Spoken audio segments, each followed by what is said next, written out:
In the days when Israel had no king, the nation was crushed under the weight of Midianite oppression. For 7 long years, enemy raiders swept through the land like locusts, stealing crops, livestock, and hope. Into this darkness, God called an unlikely hero, Gideon, a man hiding in a winepress, afraid, yet chosen. Gideon gathered an army of 32,000 men to face a coalition of Midianites, Amalekites, and tribes from the east. An army so large the Bible says their camels were without number. But God had a different plan. He reduced Gideon's army from 32,000 to 10,000, and finally to just 300 men. Not with swords, but with torches, clay jars, and trumpets. Under the cover of night, Gideon's 300 surrounded the enemy camp. At his signal, they smashed their jars, raised their torches, and blasted their trumpets. The hills erupted with light and sound.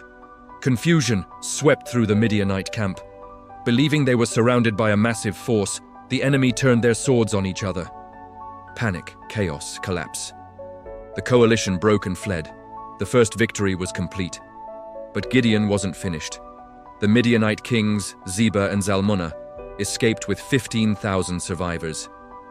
Exhausted and hungry, Gideon and his 300 crossed the Jordan in pursuit.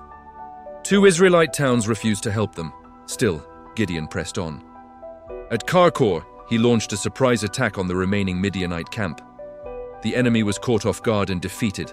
The kings were captured, and the power of Midian was shattered forever.